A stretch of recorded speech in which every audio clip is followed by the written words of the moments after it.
ចូលព្រមតាមសេចក្តីប្រាថ្នាឥតបើកខាត់ខាំងអ្វីឡើយអ្នកទាំង4ក្រោយពីលាព្រះអាចារ្យរួចហើយក៏ដើរទៅដល់សមុទ្រធំរកទុកឬសំពៅឆ្លងទៅក្រោយម្ខាងពុំបានក៏នាំគ្នាដេកសម្រាកក្រោមដើមឈើនាមាត់សមុទ្រនោះអ្នក3អ្នកនិយាយនឹងអ្នករៀនគម្ពីរហោរាសម្លាញ់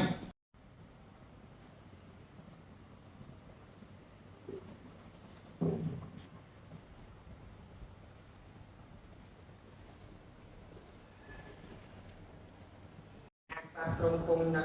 ក្រោមឧត្តមទ្រង់មានព្រះរាជបុត្រីមួយព្រះអង្គទ្រង់ប្រឈួនខ្លាំងព្រះអង្គស្រឡាញ់ព្រះរាជបុត្រីយ៉ាងខ្លាំងអត់ឧបមាព្រះអង្គទ្រង់សឹកសួរតក់ស្លុតជាពុនលើកហើយទ្រង់ឲ្យជ្រើសរើសក្រោបបែប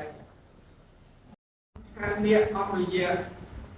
7 ថ្ងៃក៏សូមលាព្រះបិតាក្មេកលោកមហេសីវិលមកឋានមនុស្សវិញ